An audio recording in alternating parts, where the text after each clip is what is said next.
বিসমিল্লাহির রহমানির রহিম। আজকের টাঙ্গাইল জেলা কর্তৃক আয়োজিত আজকের এই নির্বাচনী জনসভা সম্মানিত সভাপতি, মঞ্চে উপস্থিত ধানের শীষের প্রার্থী এবং নেতৃবৃন্দ, আমার সামনে উপস্থিত প্রিয় টাঙ্গাইল জেলাবাসী, আসসালামু আলাইকুম। আসসালামু আলাইকুম। কেমন আছেন আপনারা? আলহামদুলিল্লাহ, আমি আছি মোটামুটি আলহামদুলিল্লাহ। শরীর তো বেশি ভালো না, আছি আলহামদুলিল্লাহ। আচ্ছা প্রিয় ভাই বোনেরা, এই যে আপনারা এখানে হাজার লক্ষ মানুষ আজ যে এখানে একত্রিত হয়েছেন, কেন একত্রিত হয়েছেন? এখানে একত্রিত হয়েছেন যে আজ আমাদের একটি নির্বাচনী জনসভা। কোন নির্বাচনী জনসভা? যেই নির্বাচনটি ইনশাআল্লাহ আগামী মাসের 12 তারিখে এই বাংলাদেশে অনুষ্ঠিত হতে যাচ্ছে। সেই নির্বাচনী উপলক্ষে একটি জনসভা, তার একটি জনসভা আজ এখানে। এখন এই যে নির্বাচনটি, আপনারা যারা এই মাঠের আশপাশ দিয়ে বহু লক্ষ মানুষ দাঁড়িয়ে আছেন, এই মঞ্চের সামনে কতগুলো মানুষ এখানে বসে আছে, কতগুলো পরিবার এখানে বসে আছে। এই পরিবারগুলোর বিভিন্ন সদস্য গত 15-16 বছরে এবং বিশেষ করে গত জুলাই আগস্ট মাসে অনেক সদস্য শহীদ হয়েছেন। গত 15-16 বছরে এইখানে উপস্থিত পরিবারগুলোর অনেক সদস্য গুম, হত্যা, খুন, গায়েবী মামলা, মিথ্যে মামলা সহ বহু অত্যাচার নির্যাতনের শিকার হয়েছে।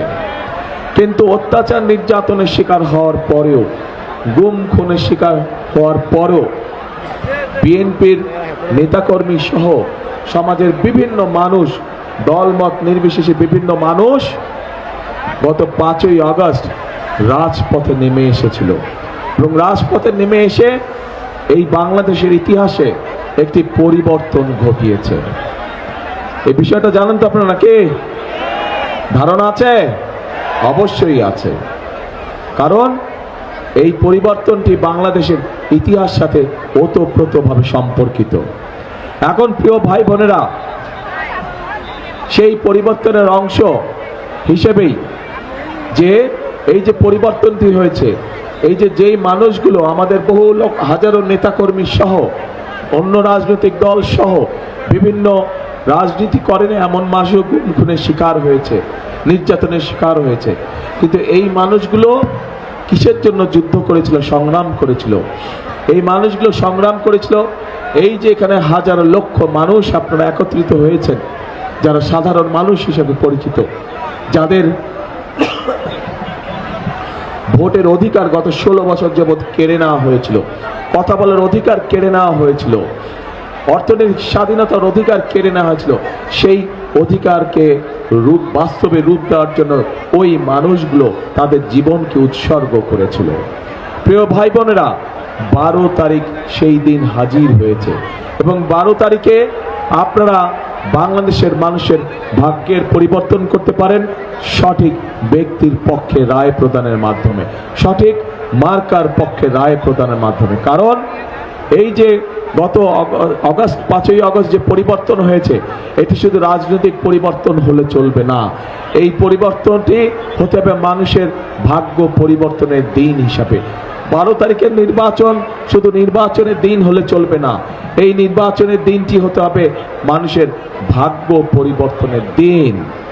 এবং সেই জন্যই বাংলাদেশের ইতিহাসে এই নির্বাচনটি একটি অন্যতম গুরুত্ব বহন করে। প্রিয় ভাই বোনেরা, স্বাভাবিকভাবেই গত 15-16 বছর আমরা দেখেছি আমাদের সারা বাংলাদেশে গ্রামে গঞ্জে আনাচে কানাচে মানুষ বিভিন্নভাবে বঞ্চিত হয়েছে। এলাকার উন্নয়ন থেকে, মানুষের বিভিন্ন দাবি দাওয়া থেকে তারা বঞ্চিত হয়েছে। আমরা দেখেছি ঢাকা শহর সহ কিছু বড় বড় শহরে কিছু মেগা প্রজেক্ট হয়েছে, কিন্তু একই সাথে আমরা দেখেছি মেগা প্রজেক্টের নামে মেগা দুর্নীতিও হয়েছে। সেই সময় আমরা যেমন খুন দেখেছি, গুম দেখেছি, মিথ্যে মামলা দেখেছি, গায়েবী মামলা দেখেছি, ঠিক একইভাবে আমরা প্রচন্ড রকম দুর্নীতিও দেখেছি, মেগা দুর্নীতি দেখেছি আমরা সেই সময়। প্রিয় ভাই বোনেরা, এই অবস্থার পরিবর্তনের সময় চলে এসেছে। এই অবস্থার পরিবর্তন করতে হবে, কিন্তু এই অবস্থার পরিবর্তন যদি করতে হয় ঠিক 5 তারিখে দল মত নির্বিশেষে বাংলাদেশের জনগণ যেমন রাজপথে নেমে এসেছিল, ঠিক একইভাবে আগামী 12 তারিখের নির্বাচনে আপনারা যারা ভোটার, আপনাদের সকলকে ভোট কেন্দ্রে নেমে আসতে হবে।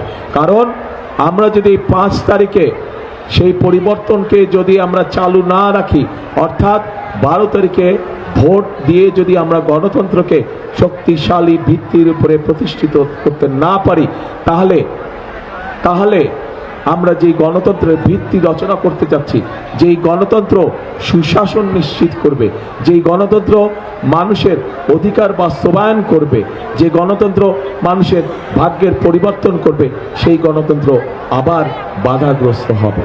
সেই গণতন্ত্র যদি বাধাগ্রস্ত না হয়, 12 তারিখের নির্বাচনের মাধ্যমে যাতে গণতন্ত্র প্রতিষ্ঠিত করা যায়, জনগণের নিকট জবাবদিহিমূলক সরকার প্রতিষ্ঠিত করা যায়, তার জন্য জনগণকেই সামনে এগিয়ে আসতে হবে। কারণ এই বাংলাদেশ কিভাবে চলবে, কিভাবে চলবে না, বাংলাদেশে কি হবে হবে না, তার সিদ্ধান্ত নেবার মালিক এই দেশের জনগণ। কারণ এই দেশের মালিকই হচ্ছে এই দেশের জনগণ। প্রিয় ভাই বোনেরা, আমরা রাজনৈতিক দল হিসাবে আমাদের প্রার্থীরা আপনাদের সামনে তাদের স্ব এলাকার বিভিন্ন দাবি উপস্থাপন করেছে, যে 12 তারিখে আপনারা ধানের শীষকে নির্বাচিত করলে ইনশাল্লাহ 13 তারিখে ধানের শীষ তথা বিএনপির সরকার গঠিত হলে আপনাদের এলাকার যে দাবিগুলো আছে পর্যায়ক্রমিকভাবে সেই উন্নয়নমূলক কাজগুলো আমরা শুরু করব। প্রিয় ভাই বোনেরা, এই টাঙ্গাইল অঞ্চল একটি অত্যন্ত ঐতিহ্যবাহী অঞ্চল। এই টাঙ্গাইলের শাড়ি আছে, বিভিন্ন রং ডিজাইনের শাড়ি আছে। এই শাড়িকে আমরা যদি চেষ্টা করি, পরিকল্পিতভাবে আমরা উদ্যোগ গ্রহণ করি, তাহলে বাংলাদেশের গার্মেন্টসের জামা কাপড় যেরকম বিদেশে পাওয়া যায়, এই শাড়িকেও আমরা একইভাবে বিদেশে রপ্তানি করতে পারবো। প্রিয় ভাই বোনেরা, এই টাঙ্গাইল থেকে টুপি পৃথিবীর বিভিন্ন দেশে যায়। যে নামাজ পড়ি, যে আমরা নামাজ পড়ার সময় যে টুপি, এই টুপি এই টাঙ্গাইলে তৈরি হয় এবং এই টুপি পৃথিবীর বিভিন্ন দেশে যায়। আমরা যদি উদ্যোগ গ্রহণ করি, এই টুপিতে যারা কাজ করে আরো বহু সংখ্যক মানুষ এখানে কর্মসংস্থানের ব্যবস্থা করতে পারবো। অর্থাৎ টাঙ্গাইলকে আমরা পরিকল্পিতভাবে, একটু আগে টুকু যেই কথা বললো, টাঙ্গাইলকে পরিকল্পিতভাবে আমরা পর্যায়ক্রমিকভাবে শিল্পের শহরে পরিণত করতে পারবো। পাশেই রয়েছে আমাদের যমুনা নদী, কাজে আমরা সেই যমুনা নদী যদি বাঁধ নির্মাণ করতে পারি এবং সেখানকার মাধ্যমে যদি আমরা এই মাল আনা নেওয়া করতে পারি একইভাবে, তাহলে স্বাভাবিকভাবে কম খরচে এখানে যারা মিল কারখানা স্থাপন করবে তারা তাদের জিনিসপত্র সেই নদীপথে আনা নেওয়া করতে সক্ষম হবে। প্রিয় ভাই বোনেরা, আমি বরাবরই বলে থাকি যে বাংলাদেশের প্রত্যেকটি অঞ্চলের নিজস্ব একটি বৈশিষ্ট্য রয়েছে। এই বৈশিষ্ট্যগুলোকে যদি আমরা সামনে নিয়ে আসতে পারি, এই বৈশিষ্ট্যগুলো শত শত বছর ধরে টিকে আছে। কাজে এই বৈশিষ্ট্যগুলোকে যদি সঠিক পরিকল্পনার মধ্যে আমরা তুলে ধরতে পারি, তাহলে এই বৈশিষ্ট্যগুলোর উপরে ভিত্তি করে আমরা প্রত্যেকটি এলাকার পরিবর্তন ঘটাতে সক্ষম হব এবং এই এলাকার পরিবর্তন, এই পরিবর্তনগুলি ঘটাতে সক্ষম হলেই মানুষের, ওই এলাকার মানুষের ভাগ্যের পরিবর্তন ঘটানো সম্ভব হবে। প্রিয় ভাই বোনেরা, এই এলাকার আনারস, প্রচুর আনারস হয় এই এলাকায়, আপনাদের এলাকায়। এই আনারসকে কিভাবে আমরা বিভিন্ন জুস থেকে শুরু করে বিভিন্ন বিষয়ে রূপান্তর করে আমরা কিভাবে বিদেশে রপ্তানি করতে পারি, সেই বিষয়ে আমাদের পরিকল্পনা আছে। প্রিয় ভাই বোনেরা, নতুন করে এই অঞ্চলে একটি ফসল উৎপাদিত হওয়া শুরু করেছে, অর্থাৎ সম্ভাবনা দেখা দিয়েছে। কি সেটি পাট শিল্প। পাট শিল্পের এখানে নতুন করে সম্ভাবনা দেখা দিয়েছে। এই পাট শিল্পকে ঘিরেও আমরা এখানে অনেক ধরনের মিল কলকারখানা তৈরি করতে পারবো, যেগুলোর মাধ্যমে আমরা বহু মানুষের কর্মসংস্থানের ব্যবস্থা করতে পারবো। দরকার শুধু আমাদের পরিকল্পনা, দরকার শুধু সঠিক মানুষকে সঠিক জায়গায় নিয়োগ প্রদান করা। প্রিয় ভাই বোনেরা, কাজেই আমরা যদি সকলে মিলে কাজ করি, সকলে মিলে যদি পরিকল্পনা গ্রহণ করি ইনশাআল্লাহ, তাহলে অবশ্যই শুধু টাঙ্গাইল নয়, আমাদের সারা বাংলাদেশে আমরা আমাদের কাঙ্ক্ষিত পরিবর্তন আনতে সক্ষম হব। কিন্তু এই পরিবর্তন যদি আনতে হয়, তাহলে অবশ্যই এই দেশের মালিক যারা, মালিক কারা এই দেশে বলেন তো? জনগণ। কাজে এই দেশের মালিককে আমাদের সাথে থাকতে হবে, কারণ মালিক ছাড়া তো কোনো কাজ করা যাবে না। মালিক ছাড়া কোনো কাজ করা যায়? মালিক ছাড়া কোনো কাজ করা যায় না। কাজে এই দেশের মালিক আপনারা যদি বিএনপির পাশে থাকেন, এই দেশের মালিক জনগণ আপনারা যদি বিএনপিকে সমর্থন দেন, এই দেশের মালিক জনগণ আপনারা যদি বিএনপিকে সামনে এগিয়ে দেন, তাহলে ইনশাল্লাহ বিএনপি ধীরে ধীরে এই দেশের মানুষের ভাগ্যের পরিবর্তন ঘটাতে সক্ষম হবে। প্রিয় ভাই বোনেরা, কাজেই আজ আমাদের সামনে সময় এসেছে, আমাদের সামনে আজকে সময় এসেছে। আমরা আন্দোলন করেছি, আমরা সংগ্রাম করেছি, আমরা অত্যাচার নির্যাতন শুরু করেছি, আমরা আমাদের বহু সহকর্মীকে আমাদের মধ্যে থেকে হারিয়েছি। এখন আমাদেরকে গঠন করতে হবে আমাদের দেশ, পুনর্গঠন করতে হবে আমাদেরকে আমাদের বাংলাদেশ। কারণ এই বাংলাদেশকে যদি আমরা পুনর্গঠন করতে না পারি, তাহলে সবচাইতে বেশি ক্ষতিগ্রস্ত হবে এই বাংলাদেশের মানুষ। কাজেই বাংলাদেশের মানুষের ভাগ্যের পরিবর্তন করতে হলে অবশ্যই এই দেশের আমাদেরকে কঠোর পরিশ্রম করতে হবে, এবং এই পরিশ্রম করতে হবে আমাদেরকে ঐক্যবদ্ধভাবে। তাহলেই একমাত্র আমরা মানুষের ভাগ্যের পরিবর্তন করতে পারবো, দেশের ভাগ্যের পরিবর্তনের সাথে সাথে। প্রিয় ভাই বোনরা, আপনারা যদি নিজেরাও চিন্তা করে দেখেন, এর আগেও যতবার বিএনপি দেশ পরিচালনার দায়িত্বে ছিল, ততবারই কোনো না কোনোভাবে বিভিন্ন এলাকায় উন্নয়নমূলক কর্মকাণ্ড গঠিত হয়েছে। আপনাদের এলাকার হাসপাতালগুলোতে কাজ শুরু হয়েছিল, আপনাদের স্কুল কলেজগুলোকে মেরামত করা হয়েছিল, নতুন স্কুল কলেজ তৈরি হয়েছিল, গ্রামে গঞ্জে রাস্তাঘাট তৈরি করা হয়েছিল। কাজেই প্রিয় ভাইয়েরা, আমাদের যদি সেই রাজনীতির ধারা আবার চালু করতে হয়, একই সাথে যদি নতুন পরিকল্পনার মাধ্যমে এলাকা এবং এলাকার মানুষের ভাগ্যের পরিবর্তন করতে হয়, তাহলে আমরা যেরকম আমাদের পরিকল্পনার কথা আপনাদের সামনে তুলে ধরেছি, আপনাদেরকেও তাহলে একই রকমের পরিকল্পনা গ্রহণ করতে হবে। এবার আমি আপনাদের কাছে জানতে চাইব,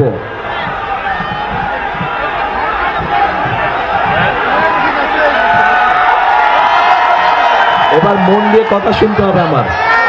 এতক্ষণ আমার কথা শুনেছেন আপনারা? আচ্ছা, এখন আমি আপনাদের কাছে জানতে চাইবো, এই যে আমি কথা বললাম, আমি কিভাবে কি করতে চাই, আগামী দিনে ইনশাল্লাহ বিএনপি সরকার গঠন করলে আমরা কিভাবে কি করতে চাই, কয়েকটি কিছু কথা আপনাদের সামনে তুলে ধরেছি। এর মধ্যে আরো কিছু বিষয় আছে, যেমন এর মধ্যে নিশ্চয়ই আপনারা শুনেছেন যে আমরা এই দেশের মা বোনদেরকে স্বাবলম্বী হওয়ার জন্য আমরা তাদের কাছে ফ্যামিলি কার্ড তুলে দিতে চাই। এই দেশের কৃষক ভাইদেরকে স্বাবলম্বী করার জন্য আমরা কৃষক ভাইদের হাতে কৃষি কার্ড তুলে দিতে চাই। এই দেশের কৃষক ভাইদেরকে সহযোগিতা করার জন্য এই মুহূর্তে 10,000 টাকা পর্যন্ত যাদের কৃষি লোন আছে, ইনশাল্লাহ 13 তারিখে বিএনপি সরকার গঠন করলে 10,000 টাকা পর্যন্ত কৃষি লোন আমরা সুদ সহ মওকুফ করে দিতে চাই। আমরা শুধু এই কাজগুলো নয়, এই কাজগুলোর পাশাপাশি আমরা মানুষের ঘরে ঘরে, বিশেষ করে মা বোন এবং শিশুরা যাতে ছোটখাটো অসুখ বিসুখের চিকিৎসা ঘরে বসে করতে পারে, সেই জন্য আমরা ধীরে ধীরে তাদের দোরগোড়ায় চিকিৎসা সেবা পৌঁছে দিতে চাই। একই সাথে আমরা আরেক শ্রেণীর মানুষের জন্য ব্যবস্থা করতে চাই, সম্মানের ব্যবস্থা করতে চাই। এই বাংলাদেশে আমাদের এই সমাজে আমাদের মসজিদ মক্তবের খতিব সাহেবরা আছেন, ইমাম সাহেবরা আছেন, মুয়াজ্জিম সাহেবরা আছেন, এর বাইরেও অন্য ধর্মেরও যারা বিভিন্ন ধর্মীয় ব্যক্তি আছেন, ধর্মীয় গুরু আছেন, এই সকল মানুষদের কাছে আমরা তাদেরকে সরকারের পক্ষ থেকে প্রতি মাসে সহযোগিতা, একটি সম্মানের ব্যবস্থা করতে চাই। প্রিয় ভাই বোনেরা, এইভাবে আমরা প্রত্যেকটি শ্রেণী পেশার মানুষের পাশে এসে দাঁড়াতে চাই। এই হচ্ছে আমাদের সংক্ষেপে পরিকল্পনা। আমরা আগামী দিনে কিভাবে, ভাই স্লোগান পরে দাও না, ভাই স্লোগান পরে দাও। এই স্লোগান যে দিচ্ছে, এই হচ্ছে গুপ্ত, মিটিং ডিস্টার্ব করার জন্য এসছে। গুপ্ত হ্যাঁ দেখতে চাই, দেখেছ? ঠিক আছে। এখন এই জন্য আমি বলেছি ভাই, আমার পরিকল্পনা দেশ কিভাবে গঠন হবে সেই পরিকল্পনার কথা আপনাদের সামনে তুলে ধরেছি। হইচই করলে কথা বলবো না ভাই, হইচই করলে কথা বলা যায় না, আজ চুপ শান্ত হতে হবে। আমরা কিভাবে দেশ পরিচালনা করতে চাই সেই কথা আপনাদের সামনে সংক্ষেপে আমি তুলে ধরেছি। কারণ আমাদের হাতে পরিকল্পনা রয়েছে, যেই পরিকল্পনার মাধ্যমে আমরা এই দেশের মানুষের ভাগ্যের পরিবর্তন ঘটেছে। কিন্তু কিন্তু কিন্তু একটি রয়ে গেছে বড় কিন্তু। সেই কিন্তুটি হচ্ছে ওই যে জিজ্ঞেস করলাম আপনাদের পরিকল্পনা কি, জনগণের পরিকল্পনা? আমাদের পরিকল্পনা তো বললাম, আপনাদের পরিকল্পনা কে? বুঝি না কিচ্ছু বুঝি না। ধানের শেষ কে? ধানের শেষ কে ভাই? ধানের শেষ আপনাদের পরিকল্পনা? ইনশাআল্লাহ ইনশাআল্লাহ। ওই যে পিছনে মানুষগুলো আপনাদের পরিকল্পনা কে? ধানের শেষ? ইনশাআল্লাহ ইনশাআল্লাহ। তাহলে প্রিয় ভাই বোনেরা, আমিও আস্তে আস্তে আস্তে দাঁড়া ভাই, এত ইমোশনাল হলে চলবে না তো। ইমোশনকে কন্ট্রোল করতে হবে, এত ইমোশনাল হলে চলবে না। হ্যাঁ বসেন, একটু ধীর হয়ে বসেন, শান্ত হয়ে বসেন। প্রিয় ভাই বোনেরা, বিষয় হচ্ছে আমাদেরকে যেই মানুষগুলো তাদের জীবনের মূল্য দিয়ে আমাদেরকে আজকে স্বাধীন করে দিয়ে গেছে, যেই মানুষগুলো তাদের জীবন উৎসর্গ করে আমাদেরকে আজকে কথা বলার সুযোগ দিয়ে গেছে, যেই মানুষগুলো তাদের জীবন উৎসর্গ করে আজ আমাদেরকে এমন একটি পরিবেশ দিয়ে গেছে যেখানে আমরা দেশ গড়ার কাজ শুরু করতে পারবো। কাজেই আমাদেরকে অবশ্যই খুব সতর্ক এবং সঠিকভাবে এই সময়কে ব্যবহার করতে হবে, যাতে করে আবার কেউ এসে বাংলাদেশের মানুষের ভোটের অধিকারকে কেড়ে নিতে না পারে, বাংলাদেশের মানুষের কথা বলার অধিকার কেড়ে নিতে না পারে। প্রিয় ভাই বোনেরা, আগামী দিন হচ্ছে দেশ গড়ার দিন, আগামী দিন হচ্ছে দেশ গড়ার রাজনীতি, আগামী দিন হচ্ছে মানুষের ভাগ্য বদল করার দিন, আগামী দিন হচ্ছে মানুষের শুভ দিন শুরু হবে আগামী দিন। কাজেই আমরা যদি সকলে ঐক্যবদ্ধ থাকি, আমরা যদি সকলে সতর্ক থাকি, তাহলে আমাদের এই অধিকার কেউ কেড়ে নিতে পারবে না ইনশাআল্লাহ। প্রিয় ভাই বোনেরা, সেজন্যই আপনাদের সকলের কাছে আমার আহ্বান থাকবে যে এখনো কোন মহল চেষ্টা করছে যে কিভাবে ভোটকে বিভিন্নভাবে বাধাগ্রস্ত করা যায়। তাদের বিভিন্ন লোকজন গিয়ে, বিশেষ করে যারা মা বোন আছে তাদেরকে গিয়ে বিভিন্নভাবে তাদের ওই এনআইডি নাম্বার নেওয়ার চেষ্টা করছে, তাদের বিকাশ নাম্বার নেওয়ার চেষ্টা করছে, এইভাবে করে তাদেরকে বিভ্রান্ত করার চেষ্টা করছে। আপনারা যারা মা বোনরা আজকে এখানে উপস্থিত আছেন, ভাইয়েরা যারা উপস্থিত আছেন, আপনারা আপনাদের ঘরে গিয়ে এরকম যদি কোনো ঘটনা হয়ে থাকে সেই ব্যাপারে মা বোনদেরকে আপনারা সতর্ক করবেন, আপনারা মুরব্বীদেরকে সতর্ক করবেন যে যারা ভোটের আগে এইসব অনৈতিক কাজ করতে পারে, তারা যদি সুযোগ পায় কিভাবে তারা দেশকে বিক্রি করে দিবে, এই বিষয়ে তাদেরকে সতর্ক করতে হবে। প্রিয় ভাই বোনরা, এইবার কিন্তু ভোটের দিন যে শুধু ভোট দিতে যাব বলে ধীরে সুস্থে যাব, তা করলে কিন্তু ক্ষতির সম্মুখীন হতে হবে। আমাদেরকে ভোট দেওয়ার প্রস্তুতি গ্রহণ করতে হবে। ভোট দিতে যে যাবেন সকালবেলায় ভোট কেন্দ্রে, এটার প্রস্তুতি গ্রহণ করতে হবে আগের দিন থেকে এই প্রস্তুতি গ্রহণ করতে হবে, যাতে আপনার ভোটে অন্য কেউ আপনার নাম দিয়ে সিল মেরে না আসতে পারে। এই ব্যাপারে সতর্ক থাকতে হবে এবং যার যার এলাকার ভোট কেন্দ্র, সেই ভোট কেন্দ্রে আপনাদের সতর্ক দৃষ্টি রাখতে হবে, যাতে যারা যারা ভোট দিতে চাচ্ছে, যারা যারা ভোটার, অবশ্যই তাদের ভোট দেবার অধিকার আছে, কিন্তু সঠিক লোকটা ভোট দিচ্ছে নাকি অন্য কোনো এলাকা থেকে এসে তার নাম দিয়ে কেউ ভোট দিচ্ছে, এই ব্যাপারে আপনাদেরকে সতর্ক থাকতে হবে। আমরা স্বৈরাচারের সময় দেখেছিলাম বিশেষ করে মা বোনদের যেই ভোটের কেন্দ্র থাকে সেখানে আমরা দেখেছিলাম যে মা বোনদের লাইন থাকে, কিন্তু সেই লাইন আর এগোয় না। আধা ঘন্টা হয়ে যায়, 1 ঘন্টা হয়ে যায়, 1.5 ঘন্টা হয়ে যায়, লাইন ওই জায়গায় থাকে, কিন্তু দূরের থেকে দেখলে মানে আহা কি সুন্দর, কত বড় লাইন, কত মানুষ ভোট দিচ্ছে। কাজেই এই ব্যাপারে আপনাদেরকে সতর্ক থাকতে হবে। ভোটার অবশ্যই ভোট দিবে যার যার ভোট কেন্দ্রে, কিন্তু সতর্ক থাকতে হবে যে সেই ভোট কেন্দ্রে যে ভোট দিচ্ছে সে সত্যিকার ভাবে সেই ভোট কেন্দ্রের ভোটার কিনা। বিশেষ করে মা বোনরা এই পাশে আছেন, আপনাদেরকে এই দায়িত্বটা বেশি করে পালন করতে হবে। প্রিয় ভাই বোনেরা, ভোটের দিন সকাল সকাল যেতে হবে আপনাদেরকে, পারবেন? আপনার সারা জীবনের যে রাজনীতির অধিকার সেটিকে যদি প্রতিষ্ঠিত করতে হয়, একদিন আপনাকে সকাল সকাল একটু বের হতে হবে, একদিন আপনাকে একটু সকাল সকাল কষ্ট করে ভোট কেন্দ্রে যেতে হবে। যে সকল মুসলমান ভাইরা আছে তারা দরকার হলে ভোট যার যার স্ব ভোট কেন্দ্রের সামনে গিয়ে জামাত আদায় করবেন। অন্য ধর্মের ভাই বোন যারা আছেন তাদেরকে আপনারা দরকার হলে সাথে নিয়ে যাবেন, তারা ওখানে গিয়ে তাদের যে সকালের যে ধর্মীয় যেগুলো অনুশাসন থাকে সেগুলো তারা দরকার হলে সেখানে পালন করলেন। কিন্তু ভোট দেওয়া যখন শুরু হবে সাথে সাথে তার আগে সুন্দর করে লাইন দিয়ে দাঁড়িয়ে যাবেন, যাতে ভোট কেন্দ্রের কাজ শুরু হওয়া মাত্রই আপনারা সুন্দরভাবে ভোট দিতে কাজ শুরু করতে পারেন। এবং শুধু ভোট দিয়ে চলে আসলেই হবে না, ভোট দিয়ে চলে আসলে হবে না, কি করতে হবে? হ্যাঁ, চুলায় যখন ভাত চড়ান, ভাত চড়ে গিয়ে বাইরে চলে যান, তা তো করেন না। দেখেন না একটু পরপর এসে টিপে টিপে যে ভাত হইল কিনা।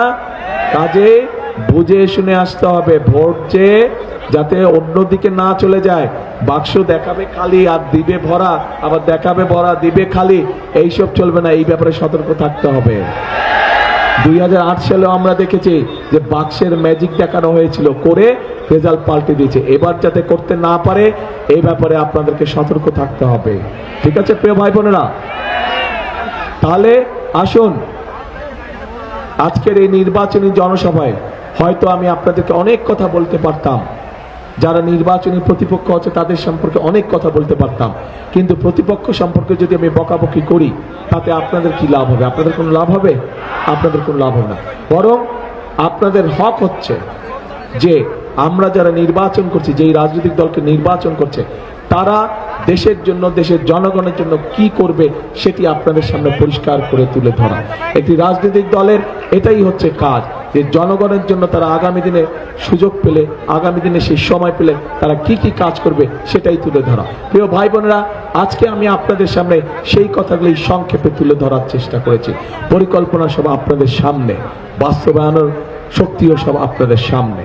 অর্থাৎ আপনারা ধানের শীষকে বিজয় করলে 12 তারিখে, 13 তারিখ থেকে ইনশাল্লাহ বিএনপি বা ধানের শীষ দেশের মানুষের ভাগ্য পরিবর্তনের জন্য যেই পরিকল্পনাগুলো করে রেখেছে সেগুলোর কাজ ইনশাল্লাহ আমরা 13 তারিখ থেকে শুরু করব। প্রিয় ভাই বোনরা, বক্তব্য শেষ করে দিব। বক্তব্য শেষ করার আগে একটি কথা দিয়ে আমি শেষ করতে চাই, যে কথাটা আমি সব সময় সব জায়গায় বলে থাকি। সেই কথাটি হচ্ছে, আমরা সবসময় শহীদ জিয়া বিশ্বাস করতেন, দেশনেত্রী খালেদা জিয়া বিশ্বাস করতেন, আমিও একই কথা বিশ্বাস করি। সেই কথাটি হচ্ছে দেশ এবং জনগণকে নিয়ে, কারণ এই দেশই আমাদের শেষ ঠিকানা, এই দেশই আমাদের প্রথম ঠিকানা। সেজন্য এই কথাটি বলি, করব কাজ, করব কাজ, কি ভাই, করব কাজ, করব দেশ। সবার আগে কি ভাই, ওই যে পিছনে সবার আগে বাংলাদেশ। এই দেশ কারো কোনো একটি দলের না, এই দেশ কারো ব্যক্তিগত না, এই দেশ, এই দেশের লক্ষ কোটি মানুষের দেশ। এটা এই দেশের মানুষ, এই দেশের মালিক, এই দেশের কোটি জনগণ। কাজেই সবার আগে বাংলাদেশ। আসুন, আমাদের আগামী দিনের রাজনীতি হবে মানুষের ভাগ্য পরিবর্তনের রাজনীতি, আগামী দিনের রাজনীতি হবে দেশের উন্নয়নের রাজনীতি। আল্লাহ হাফেজ। বাংলাদেশ জিন্দাবাদ, বাংলাদেশ জাতীয়তাবাদী দল জিন্দাবাদ।